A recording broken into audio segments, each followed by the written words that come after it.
So types of solution की बात करते हैं हमारे पास में। हमने ग्राफिकली सॉल्यूशन निकालना सीख लिया था। सो टाइप्स ऑफ सॉल्यूशन, हमारे पास जो सॉल्यूशन है वो किस तरीके से एग्जिस्ट करता है। देखो, जब आप इक्वेशन का सॉल्यूशन निकालते हैं आपके पास में, तो there are three conditions. First is unique solution, आपको एक ही सॉल्यूशन मिल रहा है। मतलब आपने जैसे ग्राफिकली अगर लाइंस को प्लॉट किया, आप देख रहे हो कि आपके पास इंटरसेक्टिंग लाइंस आ रही हैं, तो ये लाइन एक ही पॉइंट पे इंटरसेक्ट करेंगी। ये दिस इज यूनिक सॉल्यूशन। ये है आपके पास में यूनिक सॉल्यूशन आपके पास। सेकेंड आता है आपके पास में infinitely many solution. Infinitely many solution, infinitely many solution कब होते हैं भाई? जब आपने ग्राफिकली इक्वेशन को प्लॉट किया और सेम लाइन के ऊपर दूसरे लाइन के कोऑर्डिनेट्स ओवरलैप कर रहे हैं आपके पास, कोइंसिडेंट लाइन कहते हैं इसे। तो हर एक पॉइंट जो है वो इसमें कॉमन है आपके पास में। तो ऐसे कंडीशन में हमारे पास क्या मिलते हैं?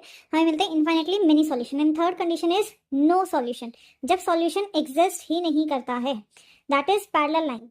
क्योंकि सॉल्यूशन क्या है? सॉल्यूशन है भाई जहां पे दो लाइंस मीट कर रही हैं। सॉल्यूशन क्या है? जहां पे दो लाइंस मीट कर रही हैं। सो पैरेलल लाइंस आपके पास में किसी भी पॉइंट पे मीट नहीं करेंगे हमारे पास में। सो दे हैव नो सॉल्यूशन, इनका कोई सॉल्यूशन आपके पास में एग्जिस्ट ही नहीं करता है। इसी बेसिस पे हम अपने सिस्टम ऑफ इक्वेशन को कंसिस्टेंट और इनकंसिस्टेंट भी कहते हैं। अगर सॉल्यूशन एग्जिस्ट करता है, चाहे सिंगल सॉल्यूशन हो आपके पास में या एक से ज़्यादा हो आपके पास, सॉल्यूशन एग्जिस्ट करता है, that means it is consistent. और अगर सॉल्यूशन एग्जिस्ट नहीं करता तो हम कहेंगे system of equation is inconsistent. ऐसे कंडीशन में सिस्टम ऑफ इक्वेशन आपके पास में इनकंसिस्टेंट कहलाती है।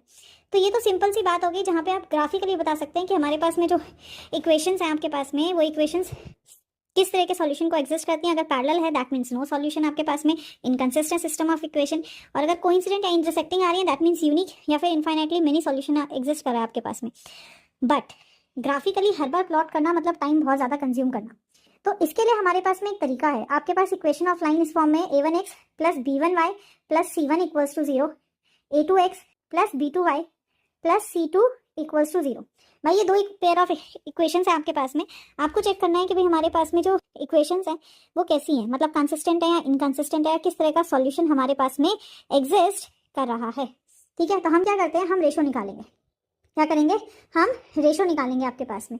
लाइक हम निकालेंगे a1/a2, b1 upon b2 and c1 upon c2। आपने जो है वो रेशो निकालना है x के कोफिशिएंट्स का, y के कोफिशिएंट्स का और कॉन्स्टेंट्स का आपके पास में।